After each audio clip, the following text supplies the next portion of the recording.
Yeah, I think we good. I think we good. Yeah. Yeah.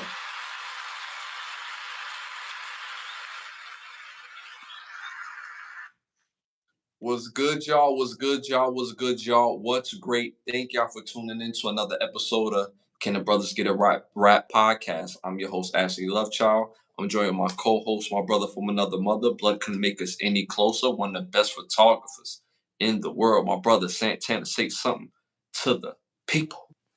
What's good? What's good? What's good? Appreciate y'all for tuning in. Y'all could have been anywhere else, but y'all here with us tonight. And for that, we thank you. We got a jam-packed show, and we just gonna get right into it. You heard? Again, y'all, we appreciate y'all tapping in every Thursday, every Sunday. For those who are their first time watching, again, thank you. Hit them likes, hit them 100s. Check out the membership portion in this page. We got different memberships for you get different access for different memberships. So make sure y'all continue to tap in. I want to shout out to some of our people that's already in the chat, some of our day one, some of our badge holders already in the chat. Shout out to King P in the building. Shout out to Winter in the building. Shout out to Culture in the building. Shout out to Treeman in the buildings. Appreciate y'all as always holding it down big time. You know what I'm saying? What do you say? Big Gator style. You know what I'm saying? From damn, that movie got me stumped right now. But from Baby Boy. You know what I'm saying? Done. Stacey Adams, you know what I'm saying? OG style, you know what I'm saying? OG style. But yeah, y'all, thank y'all for tapping in as always. Uh we're on the road to 20,000 subscribers. We just over 11,000 subscribers. So continue to like, share, comment, support. Again, continue to support the channel. It helps us grow with the channel. Again, we got a lot of badge holders. So again, tap into the membership portion of the page. Shout out to Evelyn in the building. Appreciate you tapping in. Hope you here to support. Don't be weird. Be here to support, but don't be weird. You will get some exclusive tickets if you are. But welcome, especially if it's your first time. What else we got going on? Presenting sponsor of the pod, Button Snaps, where you get the finest of movies, shows, documentary for your viewing pleasure of $4.99. Again, that's button hyphenated sign snaps.com. That's button hyphenated sign snaps.com. What else we got going on? First segment of the night, popular opinion. This segment is brought to you by OUV Records. You see it right here. Make sure you go to Instagram at OUV Records. Stay in tune to the latest music and merchandise. Remember, the label motto is create, document, and inspire. So make sure you go there to support as well. All right, y'all. First question of the night, popular opinions. And remember, y'all, these are not our questions. These are the world's questions. So stick to the answers in the questions, y'all. All right. Question number one. The character that was most toxic in the Coming to America movie. Again, the question is the character who was most toxic in the Coming to America movie. Number one, Patrice McDowell. Number two, Daryl. Number three, Lisa McDowell. Number four, Simeon. Let me know what y'all think in the chat. Coming to America is such a classic movie, but might I add, you know what I'm saying? It's arguably top five funniest movies ever of all time. You know what I'm saying? So Definitely a classic for sure. I'm gonna definitely go with Patrice on this one. She was scheming from jump. Scheming her scheming ways when she saw an opportunity, she went for it. So I gotta give her for most toxic. Patrice was on it like a bloodhound. I ain't gonna hold you though. She was on it for she was on it for all the right reasons, in my opinion. Because when she first went at Hakeem, he was just, you know what I'm saying, a brother trying to get his education. You know what I'm saying? He back home, he goat hurdles back hurting back home. He wasn't popping like that just for the fact that he was in college. And Patrice was like, she was ready to, you know what I'm saying? She showed him love at the game. You know what I'm saying? Mm-hmm. She showed him a whole lot of love, a good time, might I add. When she found out he was the prince, now she was ready to jump out the window and all this and that and the third. But when she found out his man's in them was the actual prince, she switched up. So she played herself in that manner, in my opinion, regarding that. That's a good pick, bro. I like that pick. Me personally, I'm gonna go with Simeon, bro. The only reason why I'm going with Simeon, because every time like, what he's saying wasn't wrong, but the way he was moving, it was just hella funny. So you got see what men got to realize when you give your boys your opinion, you got to give them your opinion based on who they are. You can't give them opinion based on who you are. So for me, I'm going with Simeon. Simeon, he kept it a buck, but he was just like giving his opinion based on him. He was like, "Yo, I know when you seen her, you wanted to rip a dress off, just like the Zabamellas, bro. Like, what you talking about? Like, you better go get active." And Hakeem didn't bop like that. He was more reserved. He was more cool. He was more chill. So I'm gonna say Simeon. My bro went with Patrice. I said Simeon. In the chat, they went with Simeon. Simeon was trying to be the prince. That's a fact. Shout out to Ray Love. Simeon was trying to be the prince as well. So they go on Simeon in the chat as well. At a whopping 52%, the rest of the world went with Lisa McDowell. What do you think about that? Most toxic. I don't really see that she was the most toxic. I can't really see that, but that's the world's opinion. You know what I'm saying? Yeah, I can see it though. I can see it though. I can see how we go from Daryl can't pick her up to them going to like a little coffee shop. Then they ended up going grocery shopping and they back to his crib. Mind you, they would have been at his crib. But as soon as Akeem walked through the door, he's gonna see Simeon done upgraded the spot, got new upgraded top of the line stereo system, got a pool all in the crib. You know what I'm saying? Not outside for the projects. He got it all inside the. How you get a pool inside the crib in the PJs? You know what I'm I don't saying? even know. You know how many people, how many bums was in that staircase, bro? People that didn't even pay their rent, but Simeon got the crib decked out. You know what I'm saying? So they would have been at the crib. Now they at the restaurant. And she like, yeah, what about Patrice? Like, I ain't interested in Patrice. Like, what you talking about, boo? So that's hella toxic, in my opinion. That's just me personally. That's me personally. He lied to the sister when she found out the truth. She was bounced, but she realized ain't about to give all the all this up. That's a fact. That's a fact. That is a fact. So uh, I can see why the world went with Lisa. She was toxic, but again, my answer is still Simeon. So pause. All right, y'all. Moving on to our next popular opinion question. And remember, y'all, hit them likes, hit them 100s in the chat. Continue to, like I said, interact in the chat. We build off love. We build off interaction. We appreciate it. Biggest storyline that you're looking forward to in the Marvel X-Men 97. Again, biggest storyline looking forward to in Marvel's X-Men 97 animation. Number one, Magneto. Number two, Age of Apocalypse. Number three, Wolverine's Return. Number four, Genosha. Let us know what y'all think in the chat. I'm definitely going with Apocalypse. It's about time they show flesh out this story. The storyline is just too important. So it's like it's about time they go deep into this one. You know what I'm saying? hmm I agree wholeheartedly. My favorite X-Men character of all time has always been Apocalypse, always, and because just the way he bop, like, you know what I'm saying. He about his destruction vibes. He like, oh yeah, oh y'all think y'all tough. Oh, all right, cool. I'm gonna come check y'all. I'm gonna bring some of my little homies. You know what I'm saying? My little homie Trevor. We're gonna come through and we're gonna shake the spot up. You know what I'm saying? And I'm gonna pluck one of y'all. You know what I'm saying? We're gonna bring a little, what's his name, Gambit. Oh yeah, we're gonna bring him on the squad. He gonna be one of my little Hell's Angel, and see how y'all diddy bop to that. You know what I'm saying?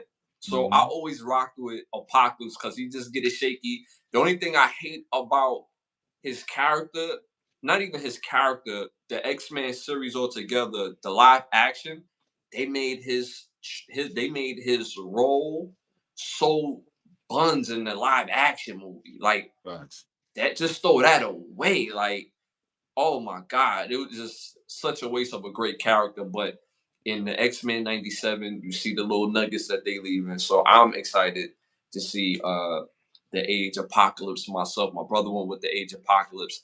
In the chat, they gone with the Return of Wolverine. And also I'm seeing the Age Apocalypse as well in the chat as well. I'm seeing that as well. Yeah. Just double check. Yeah, the age. Yep.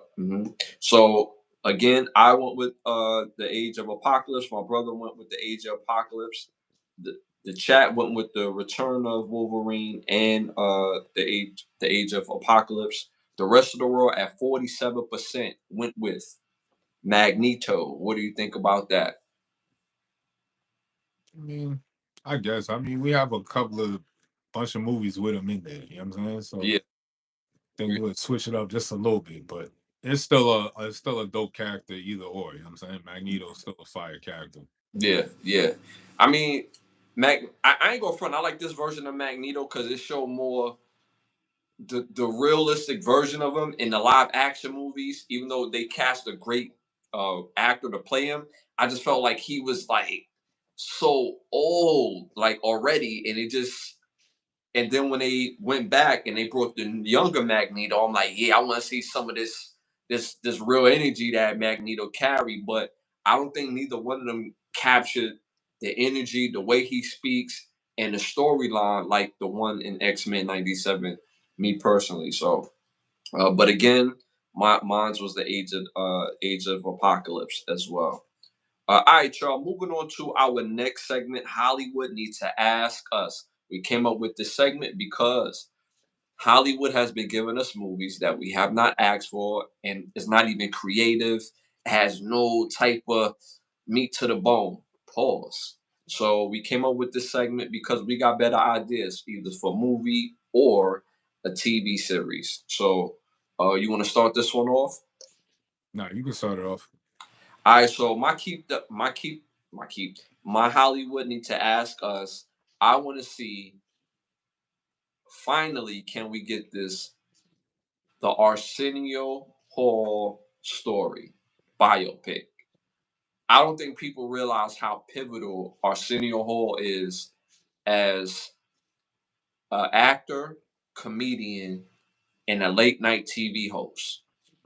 And his relationships and what he represent in entertainment, especially at a time in the '90s where it was so pivotal that helped put other people in position. Because prior to him, you didn't see nobody do it big dog style. You know what I'm saying? Like in Baby Boy, Big Stacey Mhm. Adams style. That was looking like me and you, melanated on that level before him, and then after him, he's like he kicked through the door and everybody had a show. The Keenan Ivory Wayans had a show. Chris Spencer had a show. Uh, Sinbad had a show. I mean, everybody had a late night TV show at the scene at one point, especially their roots being comedian based. So I want to see the biopic of Arsenio Hall. We just spoke of him in a great movie of American Coming to America, where he plays the character Simeon. But he's played in a multitude of other movies as well, like Harlem Nights and the Arsenio Hall show, and how pivotal again that he was able to be with the information and showing our power, having that platform. And because of the Arsenio Hall show, a lot of artists who was hip hop based got a look that they wouldn't get anywhere else. They wasn't getting booked on the Johnny Carson or the other guy's show. They was going to Arsenio Hall, coming from the hip hop community that they got. So he put so many different people on, and for me, I want to see a biofilm on Arsenio Hall. So what do you think about that? I'll be fired. I'll be fired as well. Yeah, me personally, I want this to be serious, but I want to see. I want to remake those moments that made it so magical. He got so many great TV moments, great film moments that we want to relive again. Especially, I say I want to relive again. Like, and we want to see what was the drive, what was his family life, what was the pivotal point, the breaking point, him as a dad. Like, there's just so many layers. So that's what I really want to see, a biopic of Arsenio Hall. Fire, fire. For me, Hollywood needs to ask us. I would love to see a series, and they got so much material from, but I'd love to see a series on Grand Theft Auto Liberty City.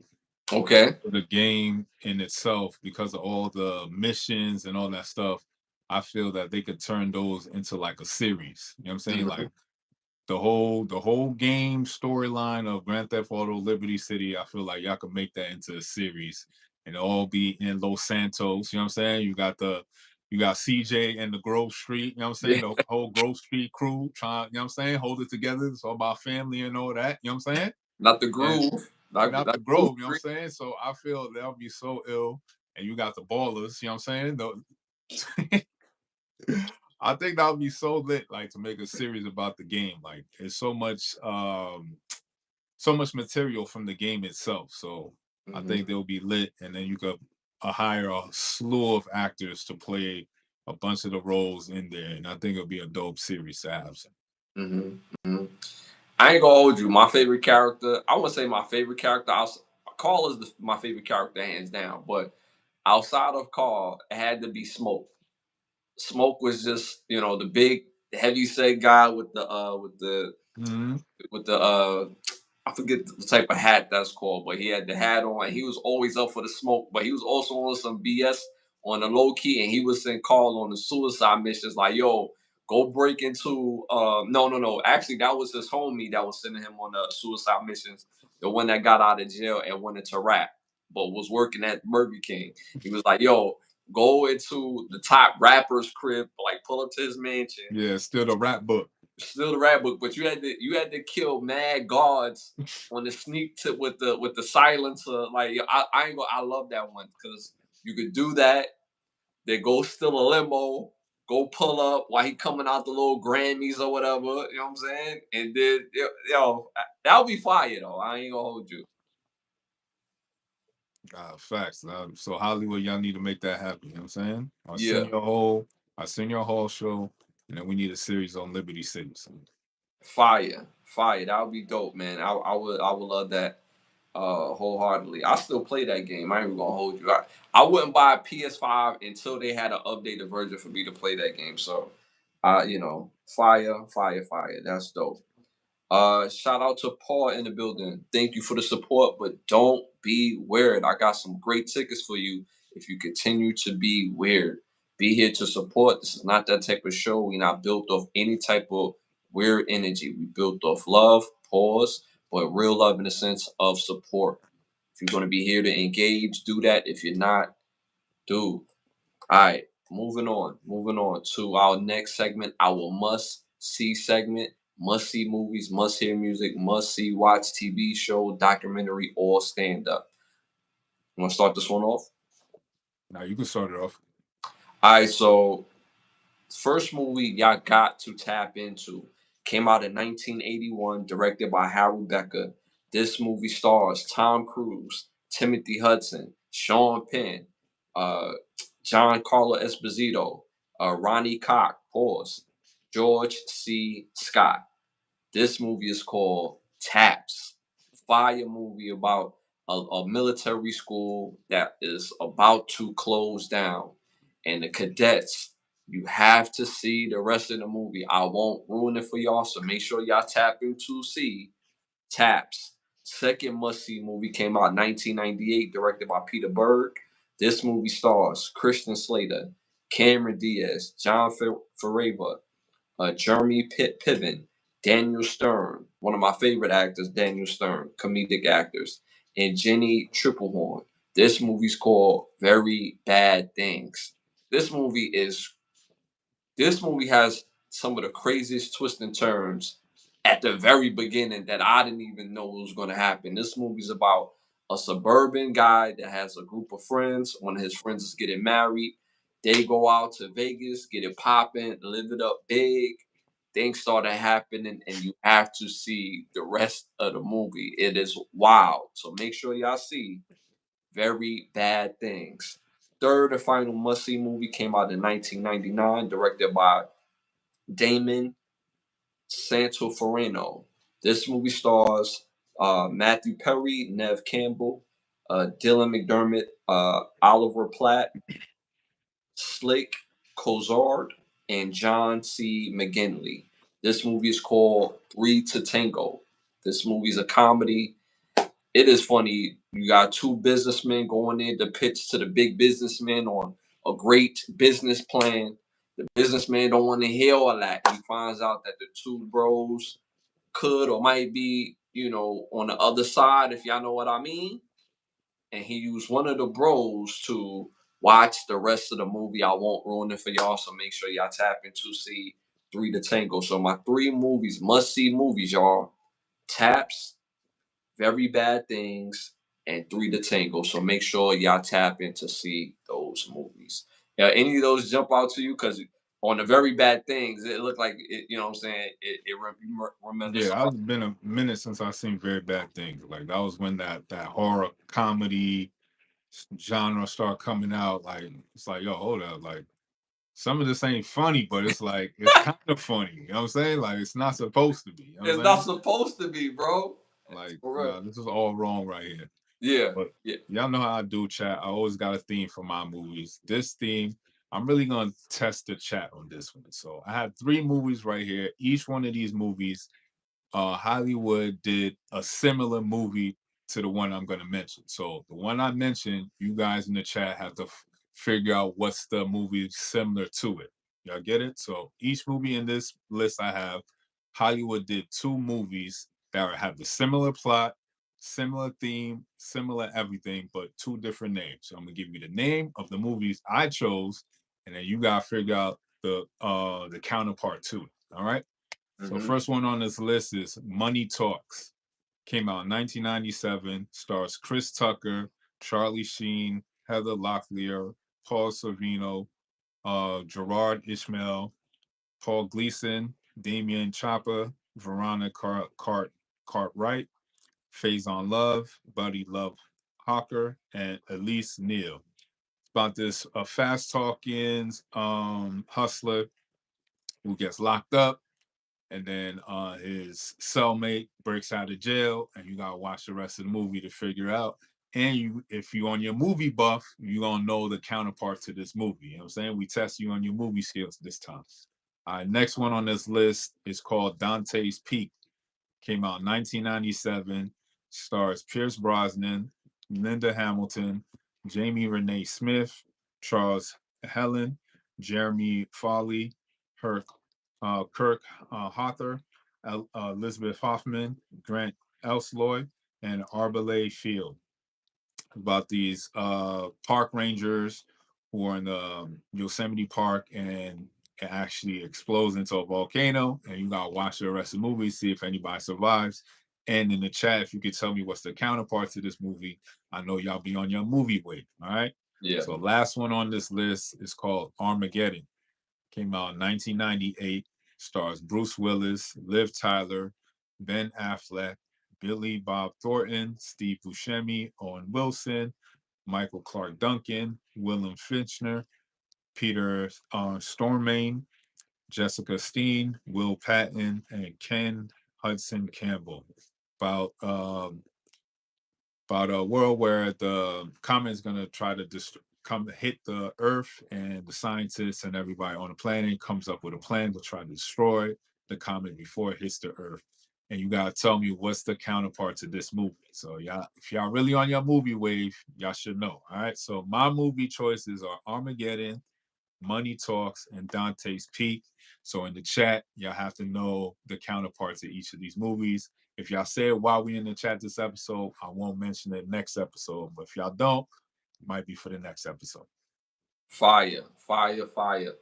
Shout out to Go Hit the Block. Appreciate you tapping in, man. We're gonna hook you up with some exclusive tickets that you're the first winner of the night. So shout out to you. We just hooked you up. All right, y'all. Shout out to some of the other people in the chat. Shout out to Joel.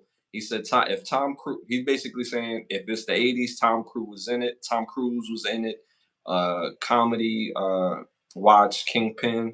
That was a funny movie. Well, we talked about Kingpin prior to. We did talk about Reindeer Games, and we talked about another movie that I seen. We talked about Full Metal Jacket. We definitely talked about Full Metal Jacket. We mentioned that in our movie review. A shout out to Tanya. Hey guys, I'm new. Guys, review movies. Is that what you do on this channel? It's a part of what we do. That's not everything that we do. We talk about everything. This is just our segments that we go through. We have a segment, and our segments is basically a theme to the whole particular show. So we talk about everything: movies, sports, social commentary, real world stuff that's happening on a daily basis, and just things that is on our mind. And there's some things that you guys probably didn't know that we'll speak on that, we give some information on. So we speak on everything. We're very multifaceted and we do it all in one show. Shout out to Team Bones in the building. Appreciate you tapping in, man. And again, Ray Love, continue in the chat, man. You've been extremely dope. Shout out to uh, to, to, to, to oh, rest in peace to Will Patton. Oh, wow, I didn't know Will Patton passed away. Rest in peace to Will Patton. I just watched a movie with him in it the other day. Was that Bill Patton? No, that could be. Is that the same guy that was in Trespass? If y'all could let me know if that was the same guy in Trespass. I'm trying to think. Sad to see what's going on. Yeah. The bald dude. Yep. Okay. He Yes. was also in the Postman. Yes. Yeah. Shout out to him, man. Shout out to him. As matter of fact, I seen him in a very small role the other day. And he just meant and Ray just mentioned Bruce He Willis. passed? Damn, that's crazy.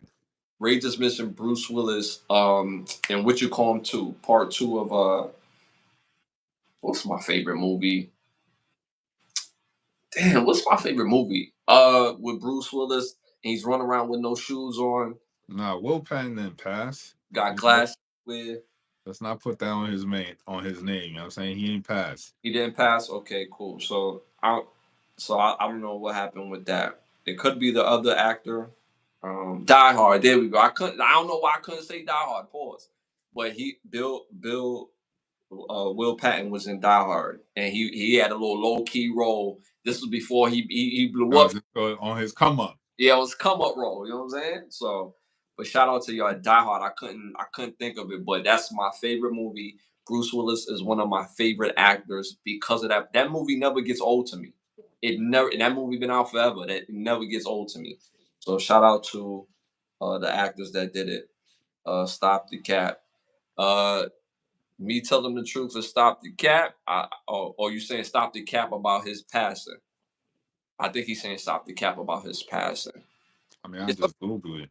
Yeah, sometimes people just get the information wrong. That's all. Thanks for detailing. I made a mistake on Titanic. So it's all good. We all make mistakes. Everything that we say on social media, sometimes we could be a little bit mistaken. So it's not the end of the world, y'all. Let's move on. Let's move on. Don't forget to hit them likes. Don't forget to hit them likes. All right, moving on to our must hear. Must hear.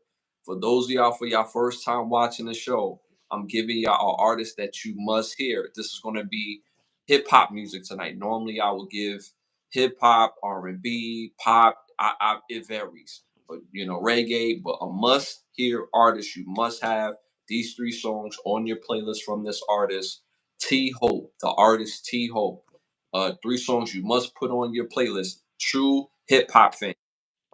That Was Me, Save the Messiah, and Mississippi. Put those three songs on your playlist again by T Hope.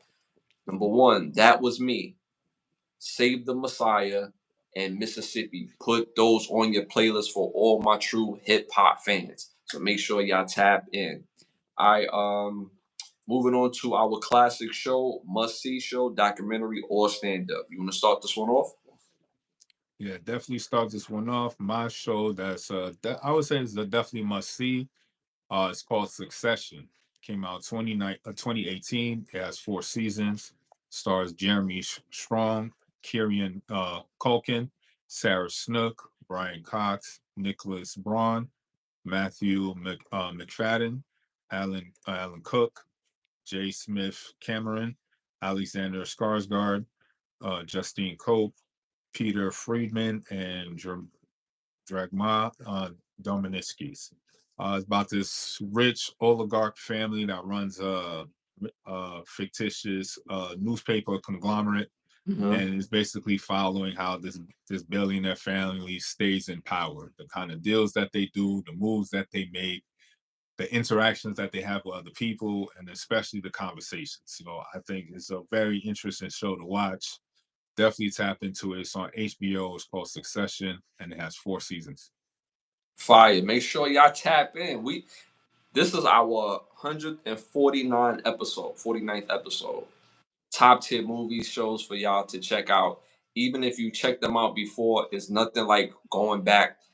There's a lot of shows I watched when I was younger that I had to go back and be like, damn, because you have a grown up or more grown up mindset and you kind of watch it with a different set of eyes. So make sure y'all tap into these shows.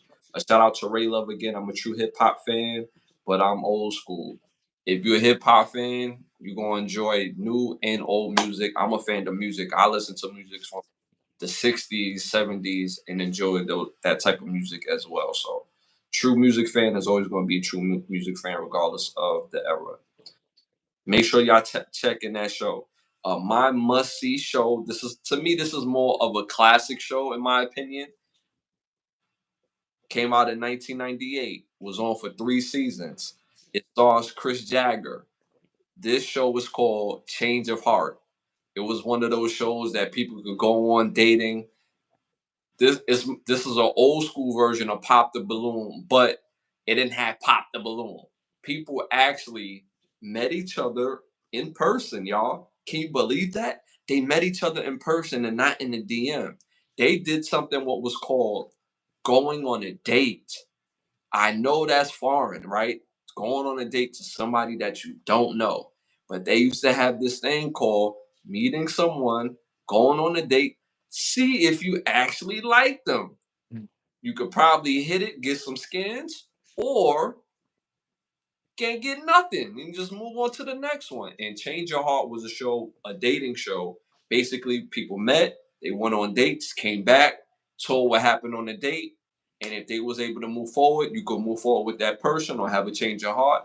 But the trick is, whoever you like the most or whatever the case may be, they will also give you an incentive. Like, all right, so if you leave your relationship and you really got a connection with her, we're gonna throw like 1,600 on top of that. How that sound? You know what I'm saying? For y'all next date, we're gonna put another 500 just on the date, so y'all can rent y'all a little limo, get you a little tux. You know what I'm saying? Y'all can do a big dog style. You know what I'm saying? Mm-hmm. So that used to be the hook on Change Your Heart. And if you look at Change Your Heart, there's people who wasn't famous at the time, that was actually on the show, like The Game, the rapper The Game, he was on the Change Your Heart.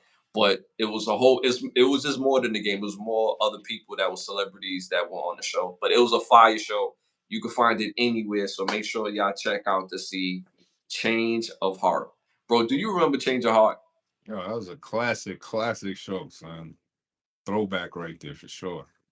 A whole good time. And I used to love the ones. I'm not gonna hold y'all, ladies. Don't kill me in the chat. But I used to love the ones when the dude had the girlfriend and they both wanted to see, what the relationship would go. They've been together for 6 months and they feel the romance is stale. And she tell her date, like, yeah, he actually paid for the date. He got muscles. He got him a nice old Lexus. Like, what you got or whatever. You don't got nothing. You know what I'm saying? I've been with you for 6 months. So dude go out with a whole new girl or whatever, and the girl be like, "Yeah, he don't need nothing. He got all this. He popping." So the dude look at her like, "See, I don't need nothing. I mean, I'm still shining, baby. So if you Mm-hmm. don't want me, you know what I'm saying? Then I could go over here with it." But the dude will always try to save his relationship. And it was always 50-50 with the girl. It was like 50-50. She gonna go with the new dude or she gonna rock out. 9 times out of 10, she was dipping, but it was a fire show. Hella toxic, but it was a great show. Great show. All right, y'all. Moving on to our you got cologne for us? Definitely got cologne for y'all. If you look good, you feel good, you smell good, you're gonna do good. This one is called Commodity, and the fragrance is called Gold Expressive. Again, the bottle is called Commodity, and the fragrance is called Gold Expressive. Make sure y'all go get that. Shout out to Elijah. Don't be weird. You pulling up on my channel, bro. So watch your mouth. Watch your mouth. I'm not like any other person you see on here. Watch your mouth. It's either you respect the channel or you dip.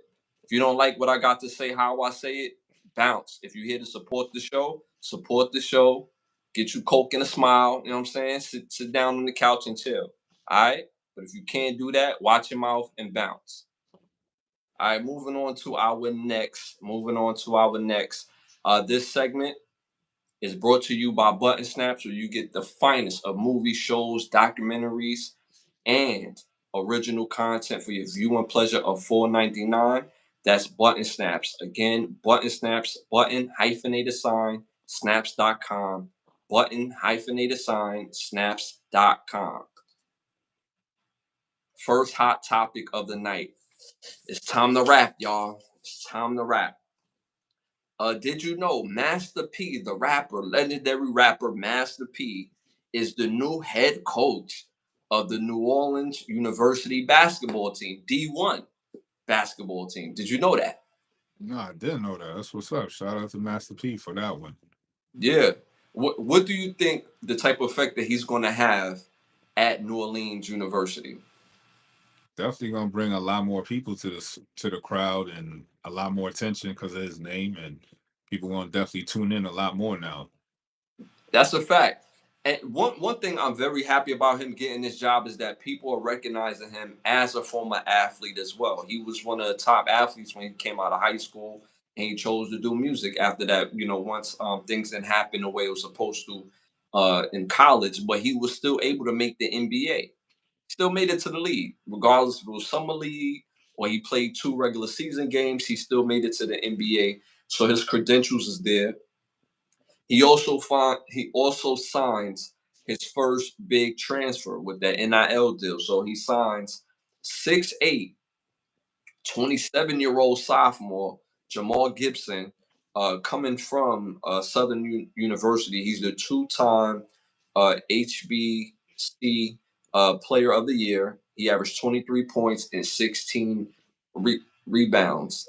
Bro, bro, bro. Nigga, grown man on the court. You know what I'm saying? I'm just saying that's grown man skills right there. You better be two-time MVP and two-time leading scorer. Grown man, it's like, yo, you might as well be getting a check for this now. That's why I had to look down when I'm telling the story. I mean, I'm reading it, but again, he's 6'8", bro. You know what I'm saying? So he out there, he doing this thing, 23 points, 16 rebounds a game. But he is a 27-year-old sophomore. Not a senior, a sophomore. And he redshirt. And he redshirted. So that means last year he was you know what I'm saying? Came in there freshman year, is like, nah, I'm a chill. So he really came in there for real at 25, redshirted 25, played 26, played 27. He won the two-time HSBCU Player of the Year. So now at 20, he's going to be 28. He's going to be a junior. I mean, that's wow. I didn't know you could play college basketball for that. For that, like wow, like that's very real. I mean, but shout out to him though. You know what I'm saying? If that's the rules, that's the rules. That's the rules. He's not somewhere causing havoc. He's somewhere getting his education, playing the game that he loved, playing for Master P. Like, what more do you want in New Orleans? I mean, it's a great city to be in. I mean, the locals would be like, "Yeah, it's violent out here, bro," and be like, "But it's cool though, man. Like outside of the little violence that I didn't see, but it was as New Orleans is actually a nice place to be at. Beautiful women, great accent, great food, always something to do. You could gamble, you could do all types of party. So New Orleans is a popping place, in my opinion. But yeah, man. So shout out to Master P for being a new head coach and signing his new top tier recruit. You know what I'm saying? 6'8", 23 points, 23 points, 16 rebounds a game. So shout out to Jamal Gibson. All right, y'all. Moving on to our next popular opinion. Our next hot topic. Uh, Billboard release top 25 female rappers. I'll say the top 10, right?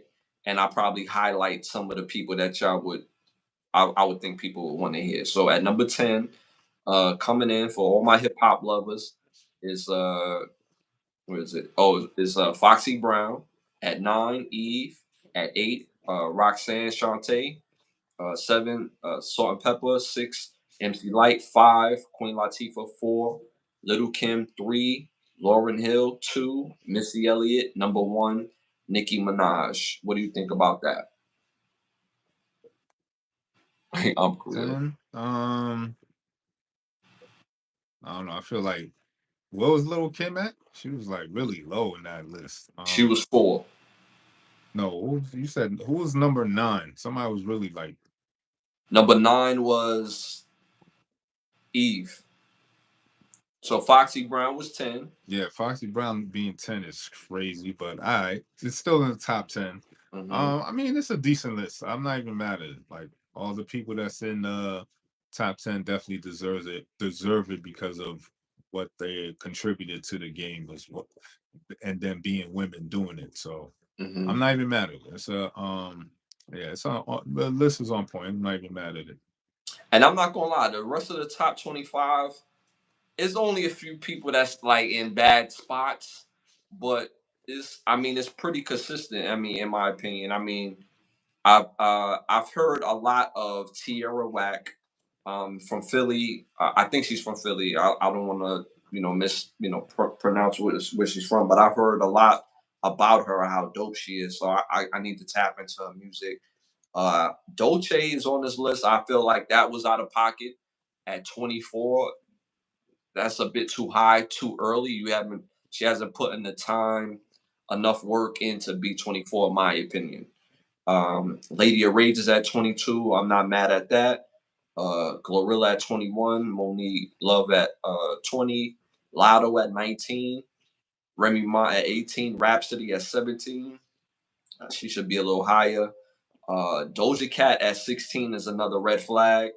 Um, Say rap, nah. it had a Rhapsody on top of that. Um, Megan Thee Stallion at 15, Left Eye at 14, Trina at 13, The Brat 12, Cardi B 11.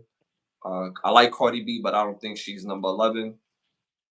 So yeah, I mean, it's a couple artists that they got wrong. I thought Mia X should have been on here. Uh, but some of these artists, they have to put an artist of the day to make people who are listening to the music that's more in the contemporary state, that they would be like, oh, okay, I see the person that I listen to on this list. So I think the names was all right, but some of this was a bit out of order. Don't have a problem with Nicki Minaj being number 1. In my opinion, she's number 1 overall when it comes to music impact, style, um, and the amounts of body of work that she's put on. Missy at number 2, no argument with that. Lauren Hill at number 3. It's a bit of a red flag for me only because Lauren Hill, as great as she is, talent that she is, she only had one real album, and she did 2 albums with the Fugees, if I'm not mistaken. And those are all like, complimentary style. It was no true lead person of the Fugees. So I think that was a bit high based on her body of work. But she's a great artist. Little Kim, to me, that's my favorite female rapper, like hands down. So dope list overall.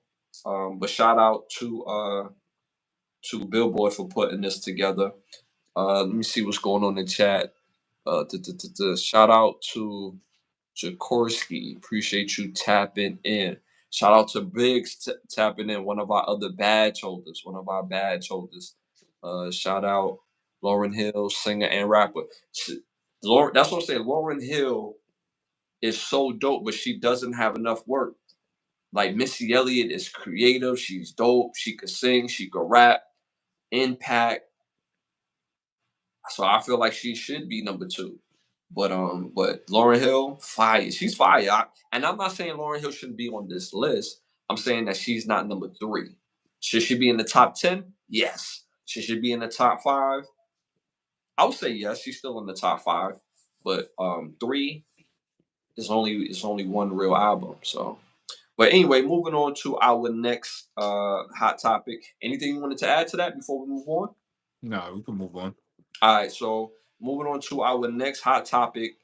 A family of five died after a helicopter is seen crashing into the Hudson River. What do you think about that? That's pretty sad. Sorry to hear for the family's loss. Hopefully the FAA can figure out what happened with the helicopter crashing in the Hudson. It's a sad story to hear about. Yeah, that's a fact. And we keep talking about this, about the planes just falling out of the sky. Like they keep saying, like, okay, as many plane crashes that are going on, it's only for real like 1%. That's 1% too many, bro. Like we're in April, and we had over 100 plane incidents. And by the time we get to the end of the year, you see what I'm saying? So I'm pretty sure most people don't even want to fly as is. So you're asking me to spend my money in hopes that you get me there safely?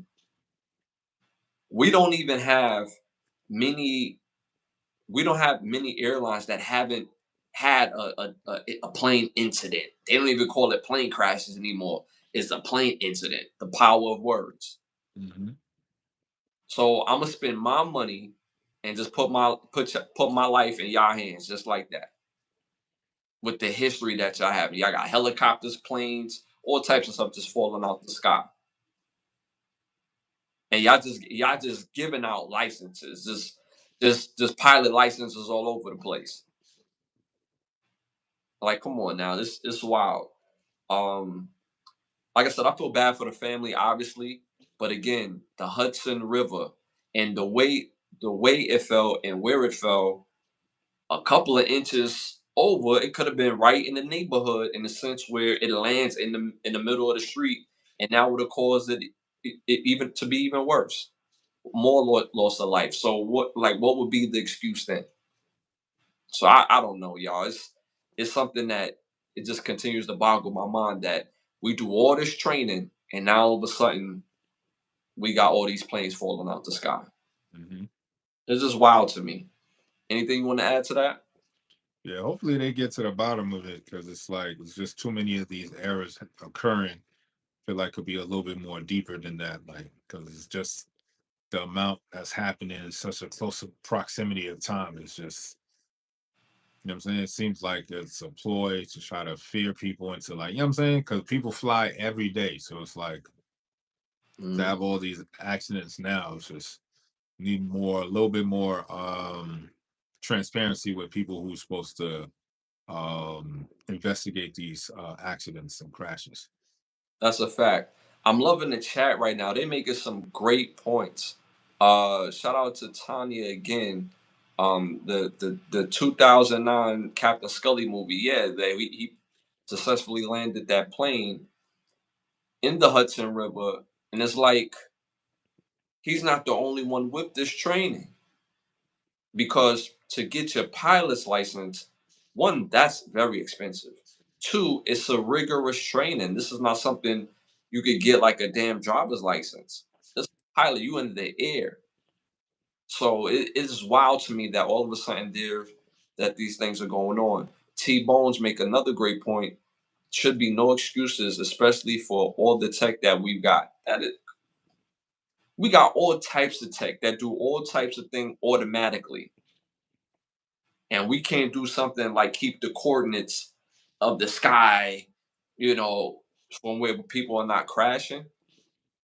There's still not a some sort of contingency when planes are actually crashing, that there's a safer land space or a safer deployment of any type of buffer where the land doesn't get effed up or where it could, bounce a certain way or move a certain way or shift a certain way based on the technology of the planes or the helicopters, or all the technology that we have. But we're choosing to move like this for a higher purpose. I always say that these things do not happen just by accident, y'all. Look at the amount of incidents that is going on. This stuff is happening on purpose, and I think it's bigger than just it's just falling out the sky. But they say flying is the safest way to travel. But see, we always got to question who was they. Those are the same people that told us that eggs, fruit, orange juice, milk, water, pancakes, bacon was all a part of a balanced breakfast. These are the same people. Is the they. The they is so tricky, and we are conditioned that way in everything that we do. Well, they say we gotta, brush our teeth in the middle of the day, not when we wake up and before we wake up. I'm just using that as an example, y'all. But still, it's like that they when they say they. Is we're just so conditioned that we use the they to make our decisions. I'm not saying you, I'm just saying in general that people use the they to make the decisions, and it's pretty scary. Um for real, drone pilots free, don't see them dropping out the sky. They have the technology exactly what I'm talking about, where if it even gets anywhere near the floor, the plane could stop. If they could do that with drones, you mean to tell me that they don't have a strong enough sensory on a plane? It's a plane. You know how big a plane is, you know how much metal is on a plane and all this, that, and the third. Like they could dismiss me with all of that. They have the technology and they are not using it properly and they choosing not to. All right, y'all. Moving on to our next hot topic. Tragedy strikes a family after they celebrated their son, Deron Jenkins, released from prison. He's accused of a week later killing both mom and younger brother, Dana Jenkins and Darian Cock, pause, for 2 counts of first degree murder. What do you think about that? It's another tragic story. Um, Condolences to the family. It's one of those situations you can't really prepare for. You know what I'm saying? You did his time, got out, was nobody wasn't expecting him to commit those actions that he did. So I'm glad that they caught him and now they try him and then won't be able to see the light of day after this. Yeah, I mean, to sacrifice, they say allegedly, but they pretty much got him dead to rights. But it's pretty sad, man. You basically sacrifice your time, your energy, your life, and then you get out to sacrifice it even more by having no type of connection with reality. You lose a sibling, and you lose a mother, and you lose them through the hands of your own actions, which is super sad. And I know the type of love that a little brother has for his big brother. Growing up, I was the younger brother, and I can't even imagine for my older brother to do something remotely, you know, to hurting me. My older brother used to, give me them big brother punches, but not to the fact where he's, you know, trying to cave my chest. And you get what I'm saying? Like brotherly love is different from, or tough love is different from this type of behavior. It is very sad. And then your mom dukes, like that's wild, man. We gotta remember, especially for boys, our first the way men how we view our morality starts with our mother, because she's the woman that we base like life on, in a sense where we learn how to protect women through our mother, not just physically, but emotionally, verbally. We know when to step in, when not to step in. We learn the morality of fear through our mother. So our mother's fears either becomes our fears or our biggest strength. Like my mother is scared of this. So I gotta be strong enough to not be afraid so my mother could feel safe. Because if I'm afraid, then we're gonna be fooled out here. But we learn our fear through our mother. See what I'm saying? Our morality. So it's very wild that this young man would do that. You know, it's sad. And again, for the rest of the family, my condolences. And you know, like my bro said, I hope he doesn't see the light of day. That's super sad. Shout out to T Bones again. That's mega sad. Horrible. They may have been the reason why he went to jail in the first place. That is very true. They could have been, but it's not likely. It's not likely only because they threw such a reception on him coming home, and that doesn't deter from that. But again, when you come home to that type of love, 9 times out of 10, your mother and your little brother is not going to be the cause of somebody, going to jail in that manner. So, all right, y'all. Moving on to our next hot topic. Denver Nuggets has fired head coach Michael Malone's. What do you think about that? Definitely was caught majority of people off guard. Is not what you expect coming close to the end of the season, going into the playoffs. So, I mean, not saying they owe the people an explanation behind it, but it's just kind of weird why they did it and the record that they have and where they're going into the coming into the playoffs and stuff like that. So it's just hopefully we could get an actual explanation behind this. I don't see no strategy behind it. You know what I'm saying? hmm I agree with you, bro. I just looked it up. The Nuggets is in fourth place in the Western Conference. They're 48-32. So you make it like the Nuggets. They have the type of team where every year now is championship or bust. They don't make this type of move if things wasn't shaky already. There must have been things going on that was a unsettling situation amongst coach, players, and management for them to make this move right here. This towards the end of the season, you got professionals, you got grown men, and there must have been some sort of breaking point at this particular part of the season, whether it was on the eyes of the coach or the eyes of the management, where the breaking point was like, yo, if I don't get out of here, I'm gonna punch somebody in their face. So much to the point where the bigger goal is being overlooked, and that's playing for another championship title. So, I mean, at this end of the season they basically have a few games left. They're fourth place in the playoffs. So, if the season ends today, they will be playing the Clippers in the playoffs in the first round. They have a very good chance against the Clippers, a very good chance, and it's out of it had to be that. It can't just be basketball related. This coach helped you win a championship not too long ago, and this had to be something that was more contention than what's led it. That's what's led at this part of the season. To that, what do you say?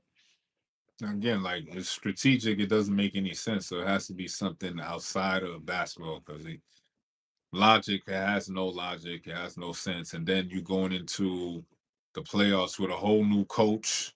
You know what I'm saying? Like, how's that going to be help you mentally to try to play the opponent? Like, you know what I'm saying? So none of it makes any kind of logical sense. So it might have to do something outside of basketball for any organization to pull the plug on their head coach that brought them to the playoffs. And not only that, y'all in the fourth place. So y'all in a good position. So it's like has to be something outside of basketball. Yeah. And the teams that are ahead of them, they could beat all of them. They could beat the Lakers, they could beat the Rockets, and they could beat the Thunder. The Thunder's a good team, but they don't have the playoff experience to play against a team like the Nuggets in the third round. My money would definitely be on the Nuggets. So, but yeah, man. So this is wild. I can't wait to see who they really replace the coach with, and it's a championship organization at this point because they playing for championships. You got you got one of the best players in the world, the MVP on your team, and you got to situate that moving forward. All right, y'all. Moving on to our next hot topic. Post office employees are accused of stealing 1.5 million in state money and state treasury checks. What do you think about that?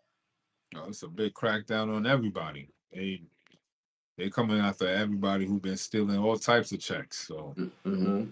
and don't worry, the investigation is coming. So, Mm-hmm. and then wonder why, like, you know what I'm saying, like the the money that they need to keep the post office running, y'all stealing it. So it's like it's not fair for the other organizations of employees who's trying to work hard and they're doing the right thing and they're asking for a pay raise, but they can't because your homie over here, you know what I mean, tapping into them checks, you know what I'm saying? Right. Tapping into them envelopes and all that. So it's just a really bad look, but the crackdown is coming, so they gonna find everybody who's been doing all types of stuff they not supposed to be doing. So Mhm. So I get it. So we putting our money with their money, but we getting all the money. So it don't matter who wins. We just gonna get all the money. Shout out to mhm. Harlem Nights. You know what I'm saying? Just putting the plot together. You know what I'm saying? But this is wild. I mean, at the end of the day, I'm glad the state that we're in as a country because for the first time I feel like our country is on majority. It's never going to be 100%. Majority of us is looking at the same things, and the same thing we're looking at is the money. The money. We're focused on the money. We're focused on the security of our country. In our country, we're focused on the the cost of living. We're no longer in a mindset where it's like, well, if I make money, I could just pay my bills and do this, that, and the third. Yeah, but that shouldn't matter. The cost of things, the value of things should not be as high as it is. We're going through a period where we're going through another uptick because of, the tariff system that's going to hopefully help us get on the other side of the cost of living to go back down. I know right now we're going through the uptick because of it, but there's a downside of it that could be very beneficial for us as a country, and we're focused on the money. With this in particular, them people focus on the money. So I'm glad we're not in a civil war because we easily could have been in a civil war because you have people who are radically saying one thing and radically saying another thing. And just so happy we haven't took it to the streets yet. You know what I mean? So I'm glad that we still focus on the money. But we have to be very smart on our next moves, and we have to be careful. The very people that we're stealing from is people that need it, and the government being the government, they could pull a G move, which they probably won't in this particular order and situation. They could pull a G move and be like, well, they took y'all money, they took it, but the government will issue you another check. But at the same time, it's like now you have to wait months on getting that money. So now you done took money out people's pocket that really need it.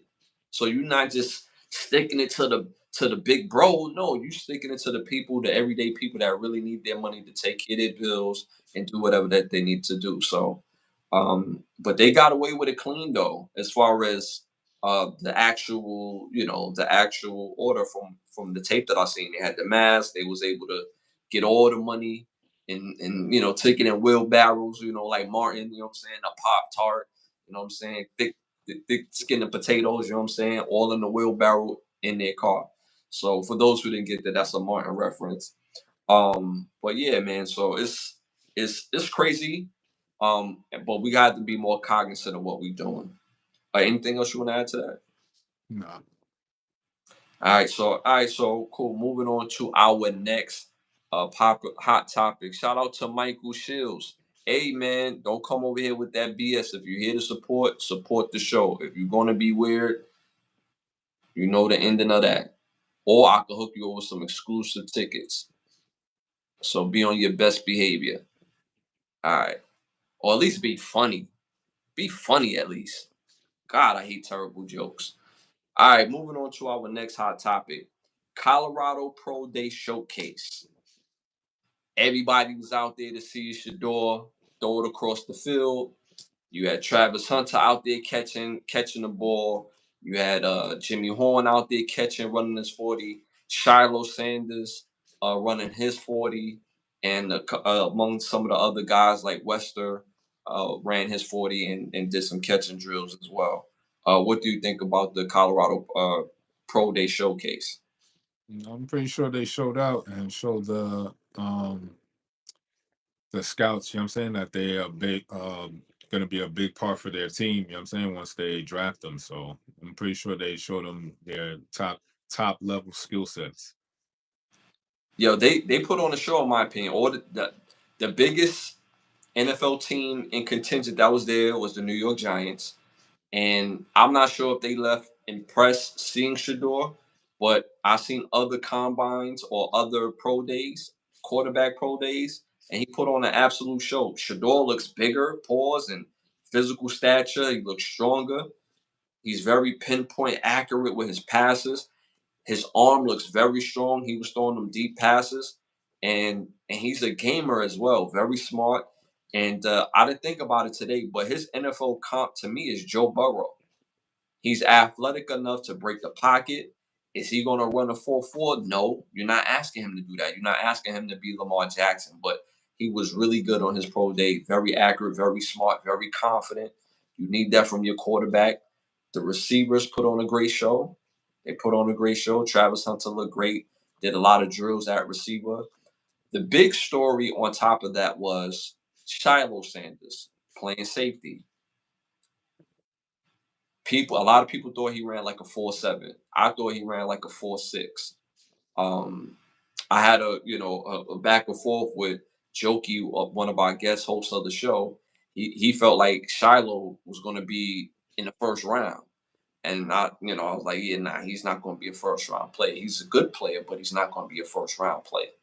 And but again, I thought he ran a 4.6. Everybody thought he ran a 4.7. His father told him, if you run a 4.4, I'm gonna buy you a new car of your choice. Interior, all that. We're gonna hook it all up.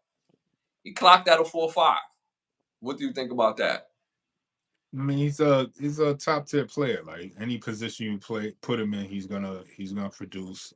And then game speed, like intensity, all of that stuff is just it's just a different level. Like once you really playing in the game, and like he can cover, so it's like, you know what I'm saying, like you just good probably nickel package. You know what I'm saying?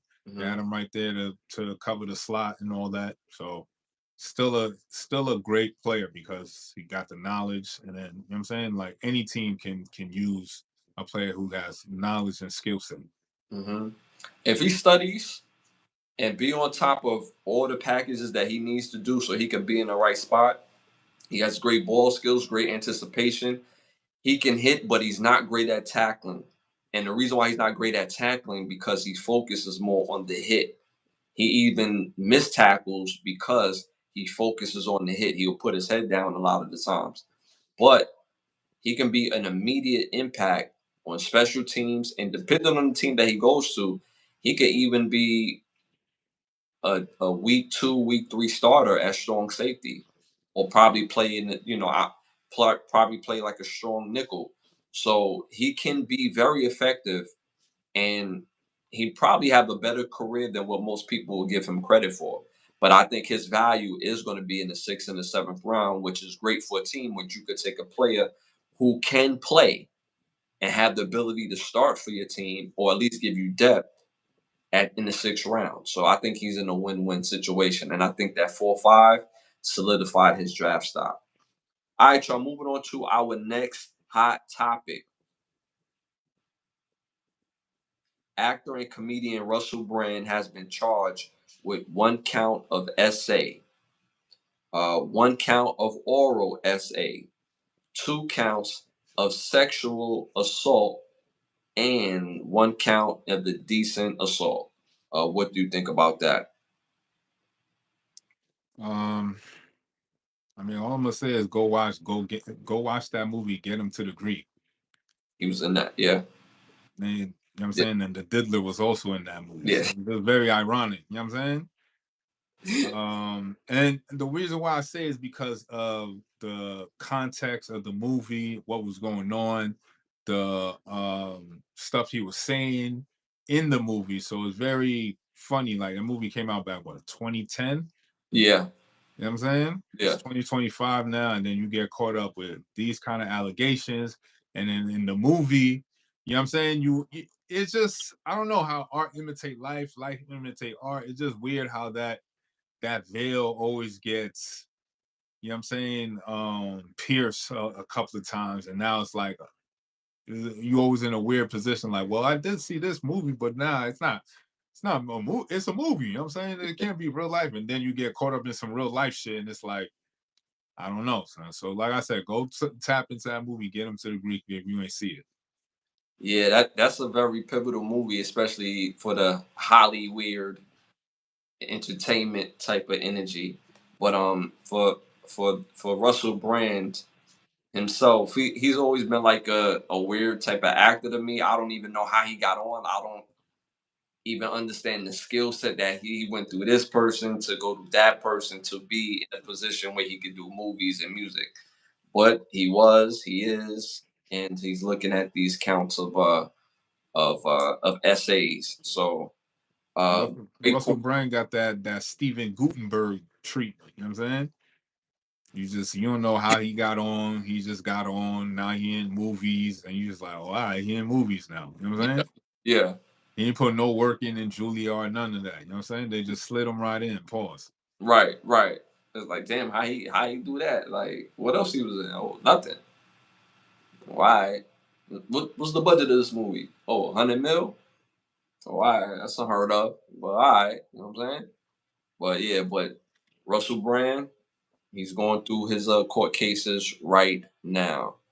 Then he got famous. Then that's all came out. Saying slut. Don't know who he is, but I just don't understand when you finally get your break in life. Why can't people just behave and enjoy their? That is a fact, man. I agree with you. We talk about this all the time where we don't necessarily call Hollywood Hollywood. We call Hollywood Hollyweird because it's so funny when people get in position to really change their life instead of focusing on the art, everything else becomes the focal point. The sex, the drugs, the rock and roll, or this and that. It has nothing to do with the art. We spoke on the episode prior to where Hollywood or Hollyweird is based off demonic energy because it's based off of pedophilia. There's nothing wrong with movies. There's nothing wrong with arts. We love movies. We love art. But when you add all this other stuff to the game, we're like, yeah, you want to be in this movie? You want to be in this movie? Oh, all right, cool. Yeah. Come see me in my trailer. I'm going to put you in this movie. Just come see me in my trailer. And for those people who hold the cards to that, they do that to both men and women. We actually thought, at least I actually thought when I was, when I first was aware of this, probably in my early 20s, that mainly just women go through stuff like that. And guys who happen to be, on the other side was like, I'm already on the other side, so I'm going to just go do that. So in my late teens, early 20s, my thought process that women that we never seen before, with that, yo, that was a part of the business. That's a part of ritual. That's messed up. But damn, like that's what they choose to do. But I would never think that a lot of the leading men and males in the acting world who play machismo characters who tussle 20 different dudes and throwing top cops over the roof and shooting everybody have that same type of story where somebody was playing with the backside of their hair. I don't know what do you think about what I just said, bro? I mean, it's always been prevalent. It's been there all the time. Like you choose to go into these fields. Like people make these choices. So it's not like they force anything on you. That's not how the game goes. You make a choice. You know what I'm saying? So when people kind of try to say they go against all of this stuff, but it's like you was eating off the same plate. Now you talking, how you gonna bite the hand that feeds you? Like, you know what I'm saying? You was eating off the hand for years. Now all of a sudden it's a problem now. Like, why now? And you never said none when they first brought you to the situation and you saw how it was. You never said nothing then. You know what I'm saying? And they're gonna show you and they're gonna tell you how it is because for you to be part of it, you gotta be part of what they get down too. They're not gonna just let you in this circle and you don't get down how they get down. So Mhm. once you in there, you in there. So it's just weird to me how all of a sudden now it's an issue later on, but you knew what it was though. And then it's so prevalent because it's like it's an open secret. They always say that. And it's a weird thing. It's like if it's an open secret, how is it that people still continuously go into it naive and thinking that, oh, I may not, it ain't gonna happen to me. But when the whole industry is built on that whole wave, that's how the industry moves. And it's you can't explain to me why it needs to be like that. Can nobody Right, explain right, why? You know what I'm saying? right, How does right. that business how does business move forward like that? You know what I'm saying? How does you know what I'm saying? Like it's Mhm. just weird how they make it seem like that, but that's that Hollywood magic. And then a part of that we spoke on it last show is that the advancement when some actors engage and what I mean, I only mentioned two actors prior to when I said Robert Downey Jr. and Jake Gyllenhaal, but Matt Dillon. People forget Matt Dillon had these real questionable roles. Michael Douglas, I love Michael Douglas in some movies, man, and damn near all the movies. Michael Douglas is a great actor, but he also engaged in certain activities in certain movies that was like wow, and then the advancement, it was like okay, so and this is proof, and we see it in movies. You spoke about it last episode when you spoke about Scream 3, where basically Scream 3 or Scream the entire series was based on SA because the mother was basically killed because she rejected the son. The son, her I forget the word that they use when they talk about a child that you don't have an attachment to, but her son enlist the killers in the first one because his mother rejected him because the mother was faced with the reality of when she looked at him was linked back to her trauma of her being essayed in Hollywood, her going to Hollywood and trying to be a big actress, and they end up running a train on her, and she don't know who the daddy is, so it just reminds her of that trauma. So it went through a hell firestorm to that. And the crazy thing is, who is the producer of Scream? Harvey Weinstein.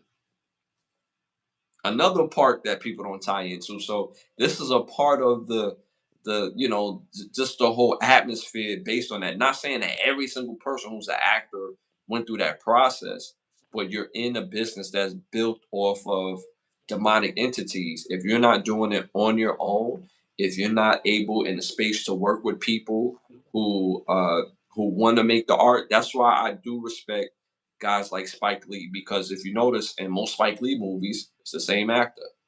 I respect guys like Adam Sandler because in most Adam Sandler movies, the same guys. Everybody just like, yo, bro, I got a new movie coming out.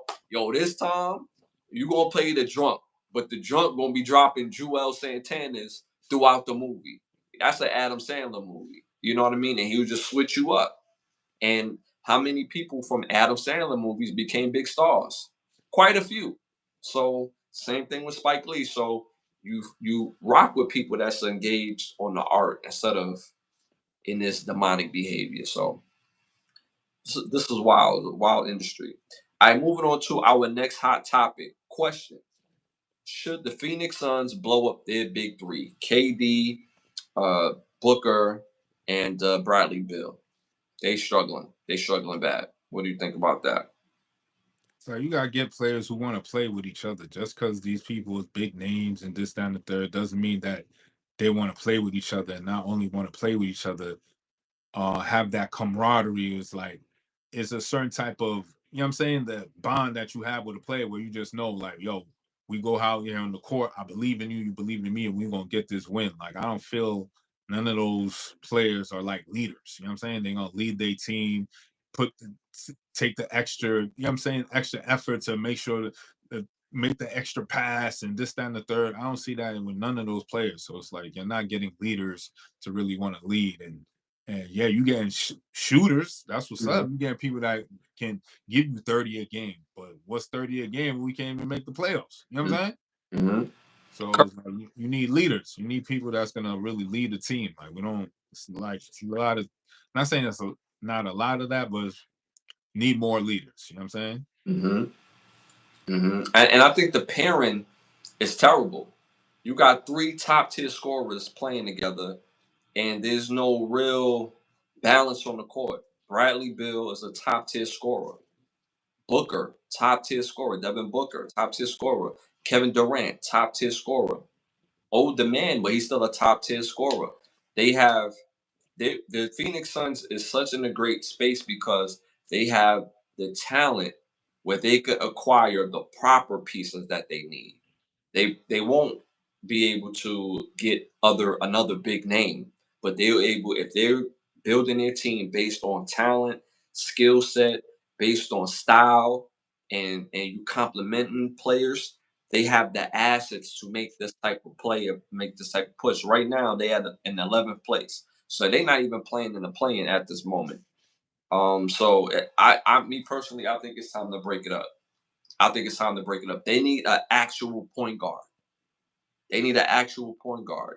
You could choose to keep one of the big three, but I'm trading at least two of those guys. Automatically, I thought of Bradley Bill getting traded to Atlanta and for Trey Young to come to Phoenix Suns. I think him, and if you choose to keep Devin Booker, which I would personally do, because he's the elder statesman there at this point. I think their game complements each other. Booker's a scorer. Trey Young is a scorer, but he's a passer first. Trey Young just haven't had the opportunity to play with a guy that he feels who's a better number one option than he is. He's also a leader. I've seen Trey Young several times play in person. He's a leader as well, but he's a point guard. So I would have him, Booker pair together, and then I would trade KD as well for another wing player or somebody who's more like a stretch four. So that's how I'm looking at that particular situation right now for the Phoenix Suns. Anything you want to add to that? Just get people that want to play for Phoenix. Want to play for the crowd that want to be competitive and stuff like that. Like you just getting these big names that don't mean nothing if they don't really care for the city and care for the fan base that's coming to watch them play. Like again, like you gotta really like get people that really want to play this game. Yeah, you get millions, but you still got to play for the fans, and that's really what it's about. So if y'all really get players that's really down for whatever the culture of Phoenix is, and Hmm. push that culture with the players, you're gonna get a better result. Hmm. That's a fact. I agree with you hands down. Shout out to Ryan in the building, one of our badge holders. Appreciate you tapping in. Hit that like, hit that 100. Appreciate you tapping in, man. All right, moving on to our next hot topic. Women over 40 are having more babies than teen moms for the first time in history. What do you think about that? I mean, they gotta be really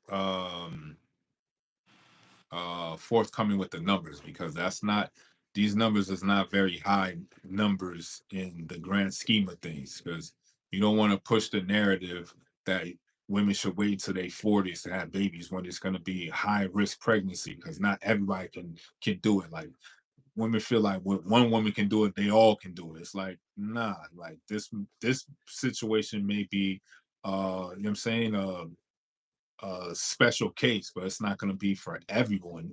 So it shouldn't be something that they push this narrative for because it's like high risk and could be a whole bunch of complications and a whole bunch of stuff that you don't want to deal with later on down the road. So I would not advise that at all. Like Hmm. it just health wise, I don't think it seems as a great idea to do. Hmm. I kind of see what's going on because I had this discussion off camera with somebody prior to. It was actually one of my friend's wife. And, well, I had a discussion with him and his wife, and it's one of them things that this is a very rare thing where women who are 40 and over are having more children than ever. But like you said, it's a tricky mindset to put that out there seem like that's the thing to do. Like you said, it's very high risk. On both sides, I do see it for the benefits on men and women, but not 40s. 20s and your 20s for both, especially for men. Men in our 20s, we have to work. We have to find a way to make money and not just make money, save our money and realize the value of money, learning to have our own, learning how to budget. Those are the things that men in their 20s need to learn how to do. But because women are most prime physically in their 20s, they're not necessarily going to benefit from a guy that's in their 20s.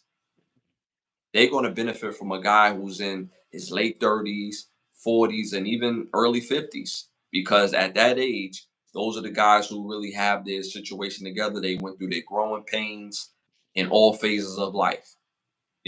So most women is more ideal for most women to have children in their 20s. But for guys who are in their 20s looking to have children, that's going to be very scary because you ain't going to have the funds unless you're dealing with a woman who's going to build with you or you're just going to go through the gamut like a lot of us did. Like I have my daughter at 18 and it wasn't easy. So, I mean, that's like the new thing where women are being told have hot girl summers, have a 305 summer, go crazy. And then when you get to your late 30s and 40s, yeah, somebody gonna be there waiting for you with open arms to impregnate you. It's just a wild concept to make it seem like that's a real thing. Especially when the abortion rate is at all-time high, and then on top of that, the clothing that women wear is it's corrosive and toxic. The majority of women wearing these spandex where they have forever chemicals in it, and then y'all wearing it around the most important organ in your body. And now they're telling you, hey, wait until you're 40, so that way your organs are gonna be rotted from the clothes you're wearing. And you know what I'm saying? So by the time you're 40, you can't even have kids. So they're trying to get you in all different angles and stuff. Mhm, These are not my words. These is coming from the experts saying telling you that Lululemon and all these spandex have forever chemicals in the spandex, in the clothes itself, that seep into your body. So you want to keep wearing spandex, go ahead. You know what I'm saying? It's the everything is messed up all around you. So it's very important to have knowledge of self and understand what's going on. Like mhm. real facts. And you know what's crazy? Like they got them forever chemicals in their body, especially that love thing down below, and God's gonna munch on that. So now you licking the forever chemicals and you know what I'm saying, and doing your thing when you down there, fellas. You know what I'm saying? So be careful on the type of woman that you choose and the decisions that she makes, even for what she puts in her body and what she wears outside of her body.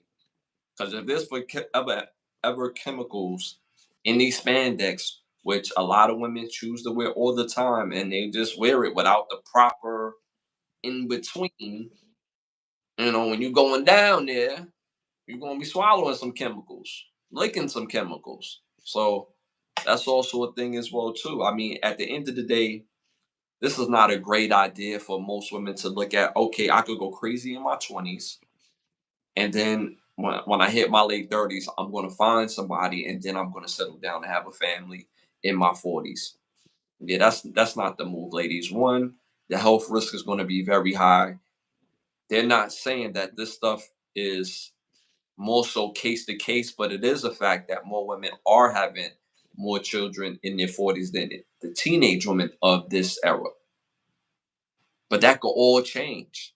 They had said it in the chat. Shout out to T Bones. He said there's more one night stands basically than ever before, which is very true. Most times when you meet a woman now, you're just trying to get it popping. You're not even trying to build with her just because of the mentality of dating.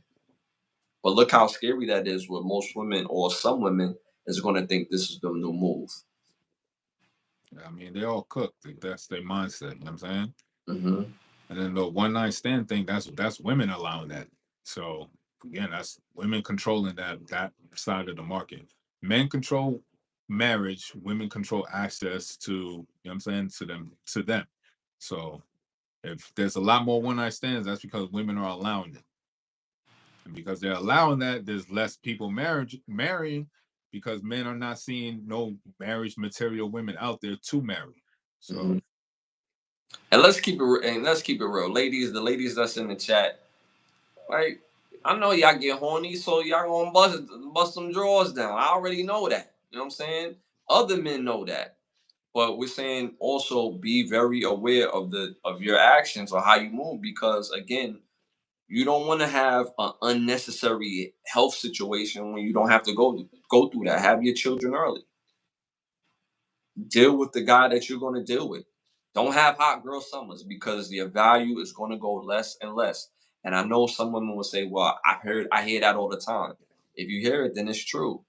If a guy see you, or a guy knows that you've been with several guys, he's not going to jump at the chance to wife you. We're no longer in the 80s and the 90s and the 2000s when you watch a movie and they throw that trope in there like, yeah, you could be a hooker on the street like in Pretty Woman, and he's going to see the value in her, and she's going to ride off in the sunset with a millionaire. Yeah, he loves her. That's not real life, ladies. And this right here is not real life as well. Not a great decision for women to have children in their 40s. So beware of those decisions, ladies. All right, moving on to our next segment. This segment is brought to you by Bravo Section. Make sure you go to bigbravosection.com. Again, bigbravosection.com.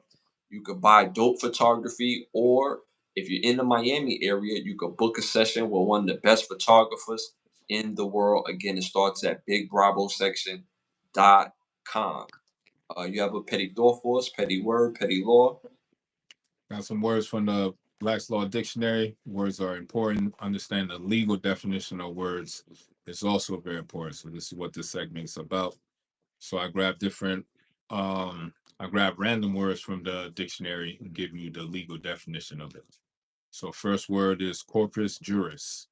It's a body of law, a term used to signify a book comprehending several collections of law. Next word is wards of court. As infants and persons of unsound mind placed by the court under the care of a guardian. Right? And guardianship is the office, duty, or authority of a guardian. Also, the relation subsisting between guardian and ward, a legal arrangement under which one person has the legal right and duty to care for another and his or her property.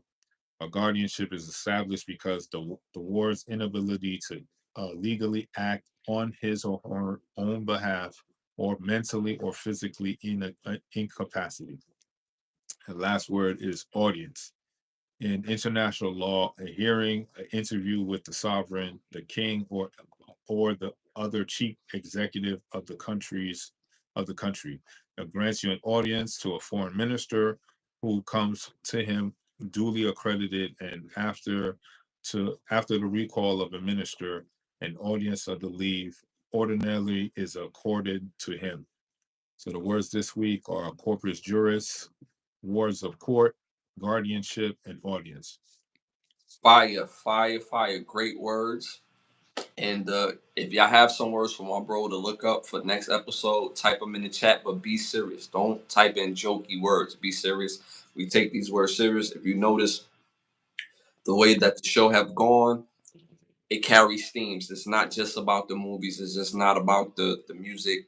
Everything carries a theme, and everything was mentioned purposely. So again, dope words.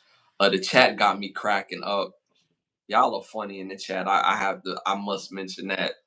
Shout out to Sharon talking about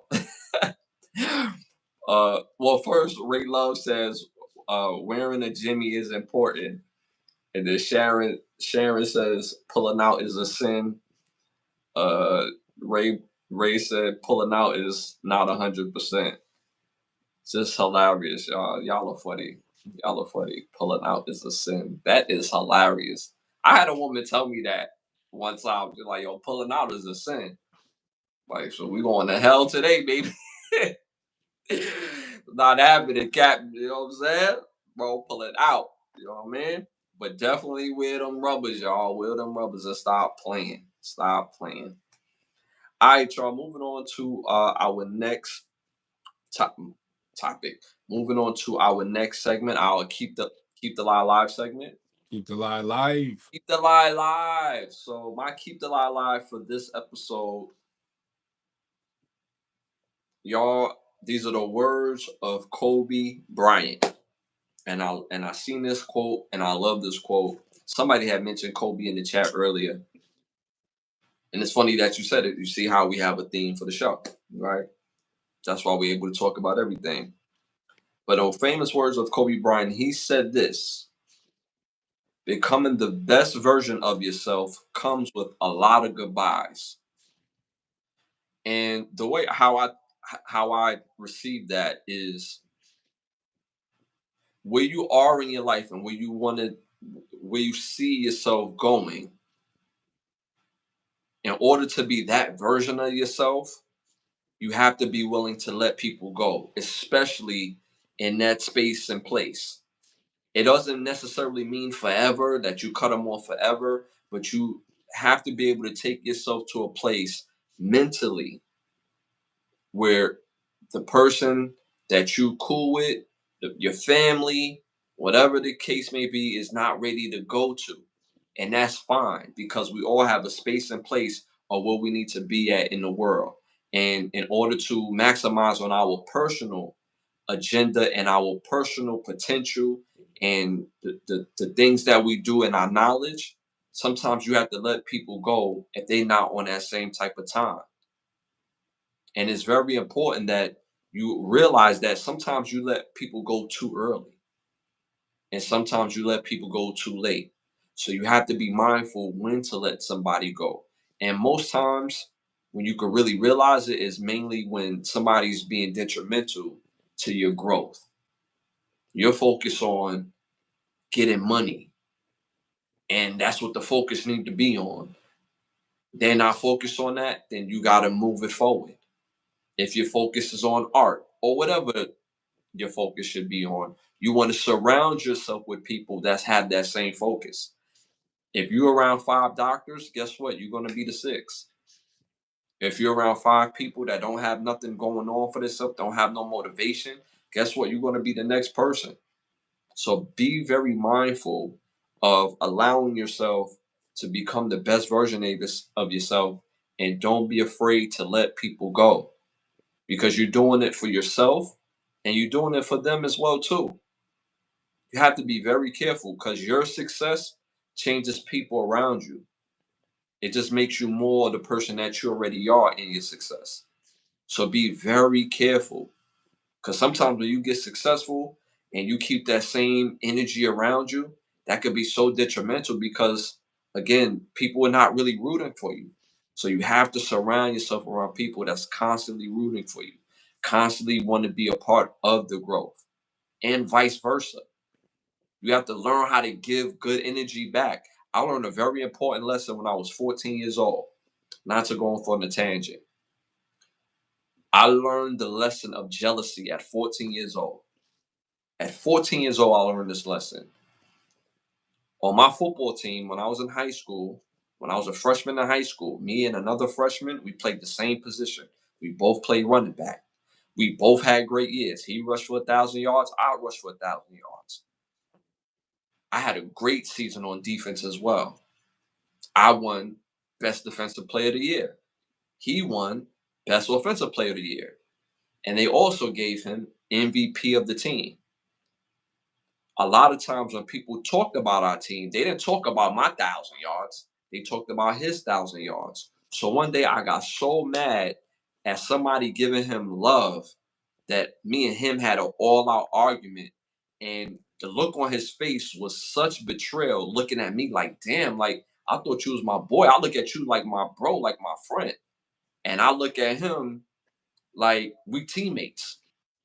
Not as my bro and my friend. And he always showed me the utmost love. He always showed me the utmost respect. But I could see it in his eyes that he no longer seen me the same. And it messed me up because I never forgot that feeling. Because all through the season, we always supported on each other because we was the best players on the team. But I learned a lesson about jealousy. I learned a lesson about myself. And the lesson that I learned is not that I'm jealous. I can't allow other people's success to get me off my access. I'm a part of the 1,000 yards he rushed for, just like he's a part of my 1,000 yards I rushed for. We needed each other. But at 14 years old, I didn't see it that way because he was getting his props. I'm not getting my props. Y'all see what I'm doing on defense? And I rushed for 1,000 yards. So that jealousy was eating up at me the whole season, and it finally boiled the head, and our relationship was never the same. Even if he seen me right now, he will give me the utmost love, utmost respect. But I know in the back of his mind, he's going to think back to when we was 14 and I got out of character. And from 14 years old, I learned in that moment how to be a true friend and not just a teammate. So from then on out, all my teammates I had great energy with. Now I still snuff some of my teammates. I ain't gonna hold y'all. I still had to boom bop a couple of my teammates. Just that's just how football was. We get a scrappy do from time to time. But the point that I'm making, it was out of love. It was never out of jealousy. It was out of passion on the field. We're competing. I'm gonna make this play. You ain't gonna make this play on me, and that's how a fight will break out. Like I learned how to become a real brother after that situation because the way he looked at me after that, I seen it in his eyes. He was just disappointed. And I was disappointed in myself that I allowed other people to give him his props to change how I looked at him. And I never did that ever again. So all my friends, when they did something great, when they had something wonderful, I was always a part of it in the betterment, and not just because I don't want to seem like a hater. Like I'm really celebrating you, bro. You deserve that. I'm proud of you. I did. I want to be a part of it too, bro. So I learned a very important lesson from then, from 14 years old. The best version of yourself comes with a lot of goodbyes. To that, what do you say, bro? What do you think about what I said? I feel like a lot of it is really you saying goodbye to an older version of yourself, not really somebody in your circle. Because if you growing as a person, the person that is not supposed to be there is gonna be not gonna be there.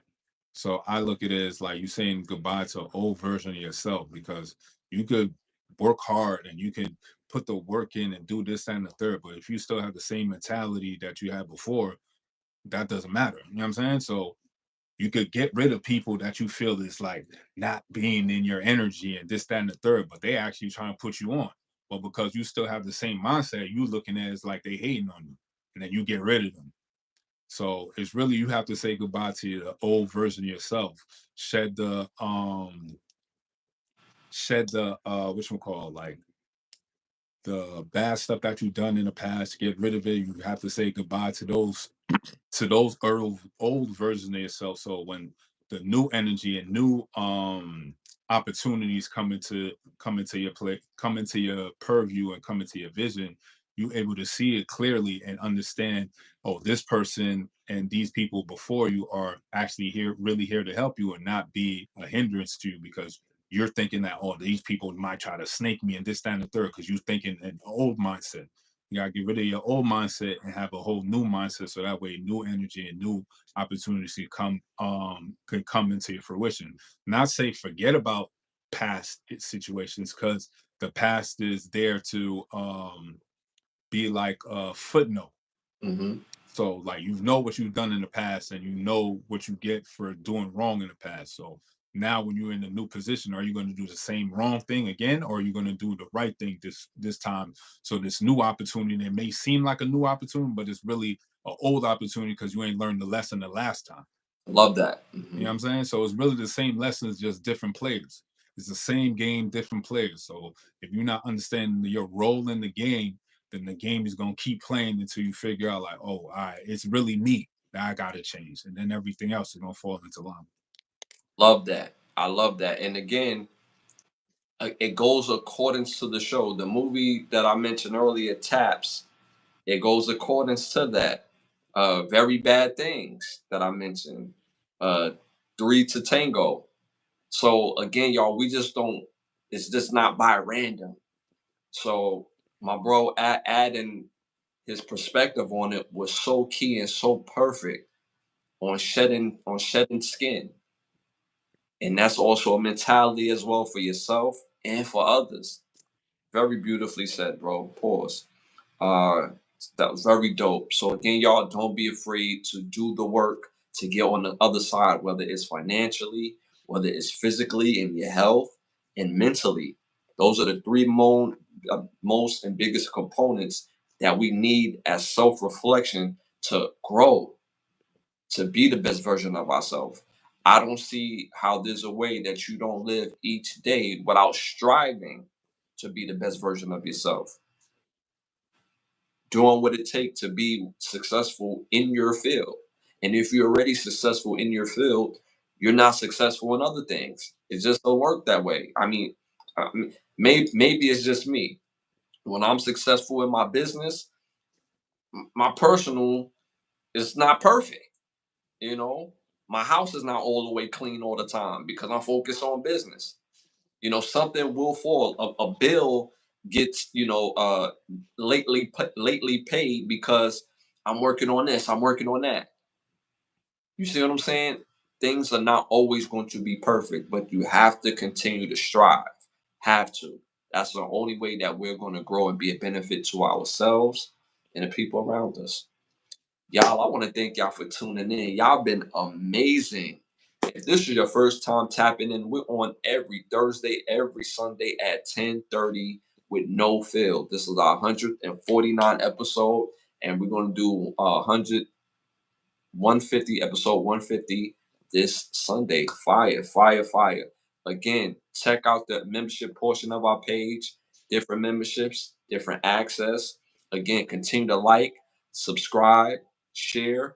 Check out those rewatches. We got over 350 rewatches on this page of this podcast. So go ahead and check it out. Again, don't be afraid to like, subscribe, and share. Share, share, share. I want to thank some of the sponsors of the show: Bravo Section, Button Snaps, OUV Records. If you're interested in becoming one of the sponsors of the show, you can hit me on Instagram at Ashley Lovechild, or you can hit my bro on his Instagram at Bravo section _ So if you're interested in becoming one of the sponsors of the show, you can hit us up on Instagram. Again, we're on the road to 20,000 subscribers. We are a little over 11,000 subscribers. So again, continue to like, subscribe, hit that all notification bell. Just never know when we're going to pop up on this channel. Also, be on the lookout or watch the Overstand podcast. Well, I understand where you can overstand on this channel every Monday at 9:30. So make sure y'all tap in. We also have pop-up episodes as well. So you just never know when we're gonna pop up and talk about any random thing. So make sure y'all tap in for that. Also, y'all got some new music on the way. Uh, my new album, Winners Loyalty, coming out May 26th. Again, new album, Winners Loyalty, coming out May 26th. So make sure y'all be ready for that. In the mean in between time, just type in Ashley Lovechild on any music platform, whether it's Apple Music, Spotify, SoundCloud, wherever that you listen to music to, YouTube Music. Just type in Ashley Lovechild. I got fire music, so make sure y'all check it out. I know my bro got his website. Definitely tap into bigbravosection.com. I got merch on the way. Definitely very particular on my merch, so give me some time, but definitely got some merch on the way. Facts. So make sure y'all get ready. There's also merch as well in the links as well. Uh, what else am I missing? I feel like I'm missing one last thing. Oh, again, thank you for the presenting sponsor of this show, Button Snaps. Again, where you get the finest movies, shows, documentary, and original content for your viewing pleasure of $4.99. Again, it's button hyphenated sign snaps.com. Again, button hyphenated sign snaps.com. Again, we're gonna see y'all this Sunday. This Sunday at 10:30. Make sure y'all tap in. And before we officially go, I want to shout out to some of the people in the chat that been live and that just been so dope throughout the episode. Some of our badge holders. Shout out to Ray Love, man. We appreciate you tapping in. Shout out to Tanya. Shout out to T Bones, man. Y'all been excellent. Y'all been dope, man. Shout out to United Truth. Uh, Also, who else? Who else? Shout out to Sharon. Sharon had me weak with that comment talking about pulling out is a sin. Shout out to Dark that tapped in. I'm not gonna say every single body, but I'm gonna, I'm gonna shout out some more people. Shout out to Ryan, one of our other badge holders. Shout out to Queenie. Shout out to Minnie. Shout out to Ebony. Shout out to King P. How can I forget King P? So shout out to y'all. And if I didn't mention y'all again, I just saw the first few people that I saw. So there was a lot of people in here. And YouTube don't be showing how many people truly being in our chat while we on live. And I don't like that. Because as soon as I get off, it be like, oh, it's 2,000 people, 3,000 people. YouTube need to do better on showing how many people's in our actual chat. So again, y'all, thank y'all for supporting. We'll see y'all this Sunday at 10:30. Y'all already know what time it is. It's love. And we'll see y'all again this Sunday at 10:30. We out.